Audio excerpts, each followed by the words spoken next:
Hello and happy Teach Me Tuesday on a Friday. My name is Lisa. I'm an experienced NICU nurse and a NICU nurse educator here to give you another NICU topic broken down for NICU nurses.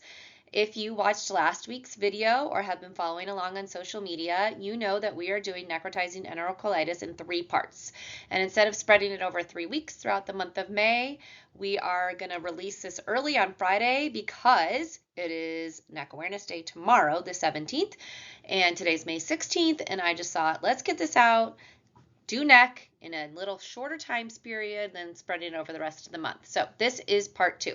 If you have not watched part 1, I recommend you go back and see that. It's about risk factors and preventative factors. But today we are going to talk about what you as a NICU nurse can identify as the signs and symptoms that a baby is showing you to say like, hey, something's going on here.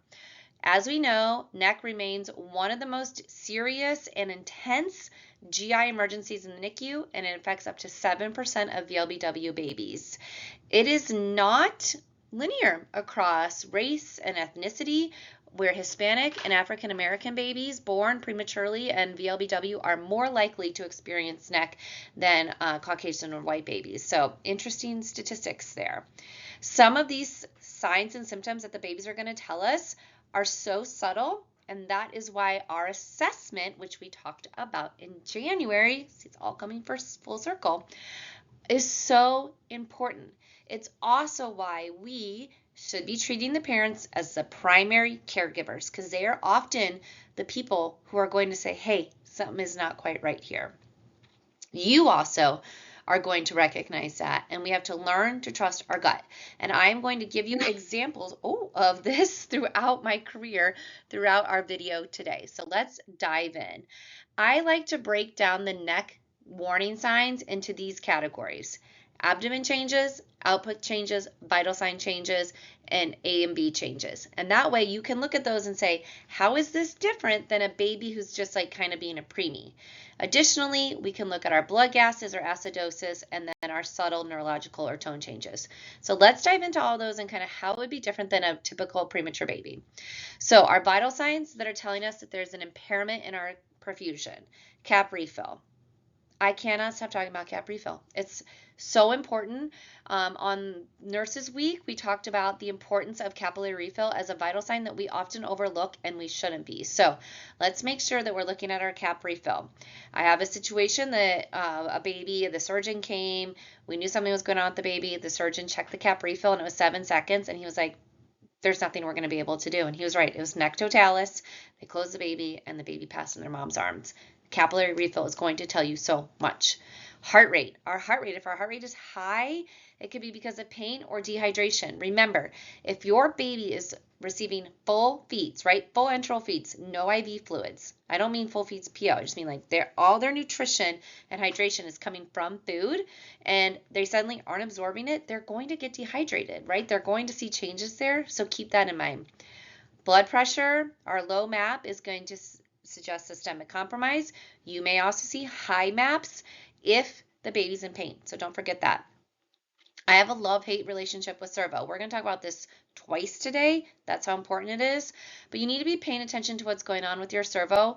The temperature could be rising. Your incubator temperature is rising because it's trying to keep the baby warm. Because remember, babies are more likely to get cold as their perfusion changes than hot. Babies tell us they're sick by getting cold. Remember that. So now we're going to talk about the abdomen. In our abdomen, in our abdominal assessment, we are going to see firm, tender, full, distended, discolored, loopy bowel. Sometimes this is not an early sign. The early sign is going to be when it's getting fuller, when it's getting more taut. If they have rebound tenderness, right? That happened to me once. This was about 15 years ago, where I was very concerned about what was going on with the infant I was taking care of. The provider came in, they did the tenderness test, and when they rebounded up, the baby winced in pain. And that's often because that bowel is refilling with the air. So something to think about. Those visible loops you might be seeing, visible loops can be tricky on our ELBW babies, our teeny tiny babies. Sometimes we just see it because they're so little. So it's really that idea of kind of those fixed bowel loops that aren't moving and that you can really see, or a change where you couldn't see it before and you can see it now. Girth and residuals was a huge part of my career when I started. We checked a girth on every baby before every feed. We checked residuals. We had a whole algorithm for what you did if your residual was this or that. Neither of those are really common practices anymore, and they are not evidence-based. When centers stopped checking residuals, there was not an increase in their NEC cases. In fact, their days to full feeds was sooner, and they had decreased exposure to radiation from x-rays based on residual alone. So if your unit's still checking residuals, I encourage you to take this on as a quality improvement project. And my friend Amanda has a great video on getting involved and doing improvements in your unit. You should go watch it, go check her out. But same thing with girth. Girth is so inconsistent. Yes, for you, you know you're measuring in the same place. And so if you have a variation in your girth, I could understand that that might make you nervous, but between you and the nurse before you or the nurse after you, that is tricky. So instead, we need to be using our eyes and our hands and really saying, what changes are we seeing here? So with output, I like to talk about, we're not talking about a spitty baby, right? We need to talk about the difference between a spitty baby that might be saying like, oh, is the baby have a little reflux, a little something going on here, versus a baby who is sick. And that's going to be in the volume and the color of what they are spitting up. So this is not just a little green tinge. This is large volume bilious emesis. You should be concerned. Even going from spit ups to just large emesis frequently or often in a short period of time should give you pause, because that's a change in what your baby has been doing. Bloody stool always should prompt further investigation. Sometimes babies have strictures. If mom's breast milk has blood in it, sometimes they poop blood. So there's a little slight difference. I remember we used to hemocult a lot of our stool. If you are a new nurse and don't have to hemocult, you should say thank you to those of us that finally were like, this is not what we should be doing. And then watching your urine output. As NICU nurses, as ICU nurses, you should always have a take on what your current output is. Remember, 1 ml per kilo per hour is really our bare minimum. And again, if the baby is unable to digest and absorb the fluid that they are receiving, and they're only receiving fluid via their gut, right? No IV, no nothing, they're not going to have good urine output. So that's going to be a sign that something's going on. A's and B's. So a drifty baby, a baby who swings, has some desaturations and comes back up is different than a baby who is having apnea and bradycardia that requires stimulation. So an increase in the frequency, severity, or prolonged oxygen to recover should give you pause that something else is going on. Again, if you're drifting, if you typically have 2 A's and B's requiring mild stimulation a shift, and you have 2 on yours or 3, probably not a big deal. If you had the night shift had 2, on your shift you're having 3 moderate stimulations, 3 moderate and 3 milds, you should be cluing in that something is going on here.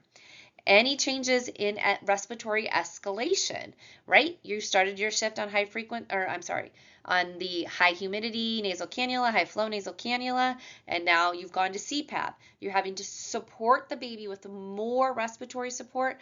That should be giving you pause. Ask yourself, why is this baby suddenly more unstable? That's where you should pause and do your critical thinking. Let's talk about some of our labs that we could be seeing. We're seeing acidosis. So you're going to see acidosis because you're doing a blood gas. So if you haven't done that, that's not going to be your first thing you're going to see. Same thing with metabolic acidosis. But if you think something's wrong and you draw these labs and there's a change, that should be cluing you in. Or you have a baby that you are doing more routine gases on. Or you have a baby that you're taking care of that has a CO2 detector. You're noticing changes in that, and then you get a blood gas. You can also see some CO2 changes on your electrolytes, so always kind of keep that in mind as a background thing. Blood sugar is something that bedside nurses should always have a PRN order for. So if you're noticing changes, you might want to grab a sugar. This is where I'm going to pause and tell you what I do when I notice any of these changes that we've talked about. I have a bloody stool. I have a change in my capillary refill. I have a bilious vomit. I'm going to pause, check my temperature, see what's going on with my servo. I'm going to get a blood pressure, and I'm going to get a blood sugar. And I'm going to gather that data prior to calling my provider so that when they ask me, hey, what's going on with your blood sugar? What's doing this? I have answers for them.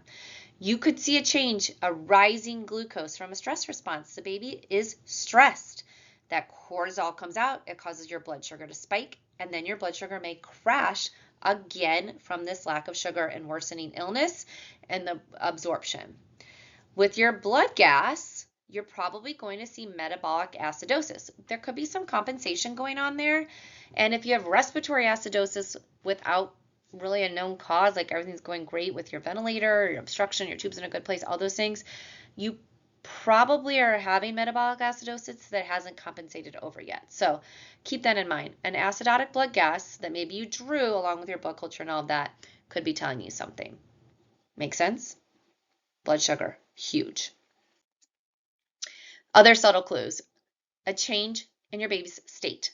So if they're more lethargic or they're crying more, both of those things should alarm you. I took care of a baby once in Seattle, and typically this little baby, she would wake up, you do her cares, she'd kind of look around at you, reposition, start the feed, back to sleep she would go. And for my cares at 8 a.m., she never went back to sleep. And by 10:30, I was like, something isn't right. So we called the provider, they came over, we decided to get an x-ray, and she had pneumatosis like a rainbow. I'll never forget it. So something that is changed. So if you've had the baby before, that helps. And then your parents. Poor feeding or sudden intolerance. Again, servo. So what I'm going to say one more thing about servo is if you're not watching what your incubator temperature is doing, it can mask a cold or a hot baby. So if you just look and you say, oh, my baby's 36.8, 36.8, 36.8, 36.9, 36.8, but your incubator temperature when you started your shift was 32 and now it's 35. Why did that incubator have to warm up 3 degrees to keep your baby the same temperature? That should give you pause that maybe the baby was cold and it needed to do something. Similarly, if the baby's incubator temperature is going down and keeping the baby at the same, it could be masking a fever. Fever is less likely than a cold baby, so just keep that in mind. Coming back to the parents, do not ignore your gut or a parent when they say they just aren't acting right, or if your gut's like, this is not what they looked like the last time I was taking care of this baby. This is not what they looked like this morning. Listen to it and escalate. So when we are escalating, what do we do? We use our S-bar, right? S-bar is situation, background, assessment, and recommendation. Your situation is the reason you are calling. Your provider wants to know, okay, you just called me. I need to know what I'm listening for. Do not give them a full history. Background is a very quick background, especially as it pertains to what you are calling about.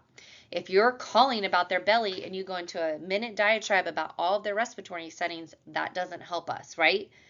Assessment, what did you see and what is different and what are you hoping to get out of this call?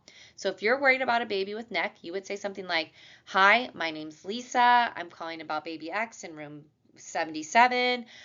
I'm concerned. I'm uncomfortable. I've noticed. I'm curious.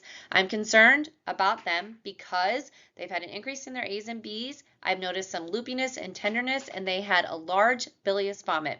You may remember this is that 10-day-old X28 weeker who got to full feeds yesterday. We took their PICC line out. This is a change for them. I also noticed that their abdomen is firm and their capillary refill is 4 seconds. I want to stop feeds and get an x-ray. Could you come to the room? There you go. There's your S-bar. So it should be probably under 30 seconds so that you can get to it. If you need your provider faster, you could just be like, hey, I'm calling about this baby. I need you to come to the room, right? That's not a time for an S-bar. But if you have this opportunity to really talk to them, use an S-bar method. It helps them clue in what to listen for. And then you're going to, I'm like falling over here today. I don't know what's going on with me. And then you are going to anticipate what orders are going to come next. And what you should anticipate is this is what's going to happen. You're going to get abdominal x-rays.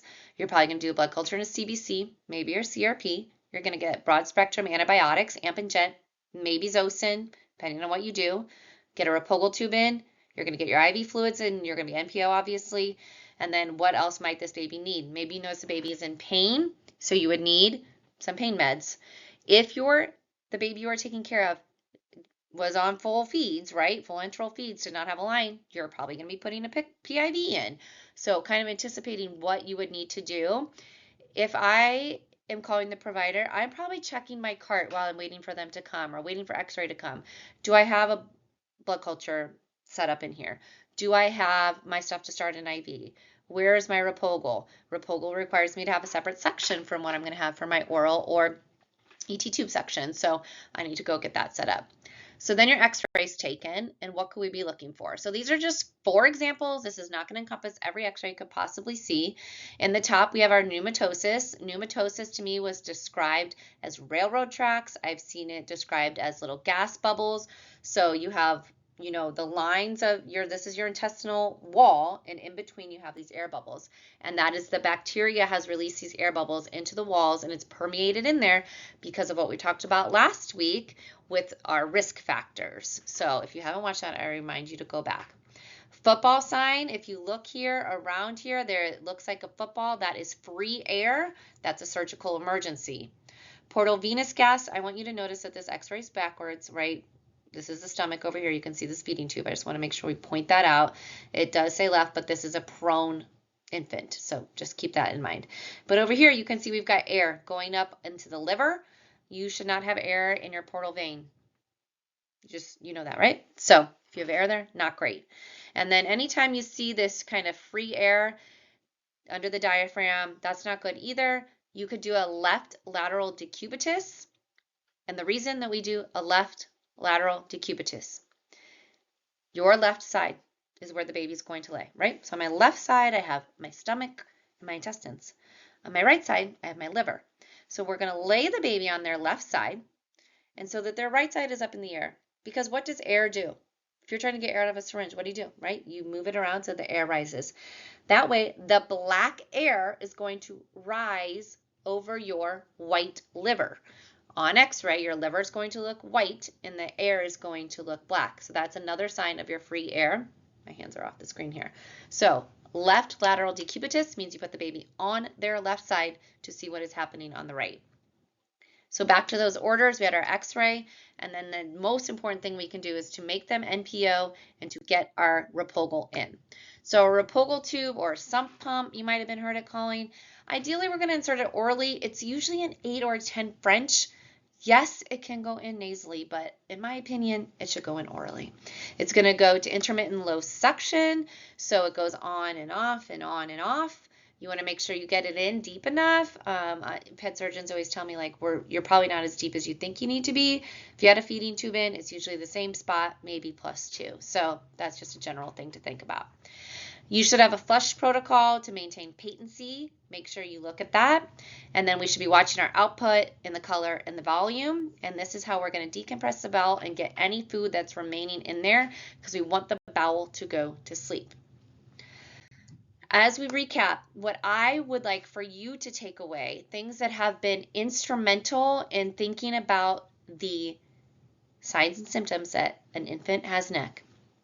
If you have a change in your blood sugar, if you have a change in your state, if your servo temperatures or your baby's axillary temperature is changing, or if someone says the baby feels and looks different. All 4 of those things should give you tinglies that you need to be doing something. There's going to be other things, right? Hypotension, your urine output, all of those things are going to be good to watch and to kind of gather as supplemental data.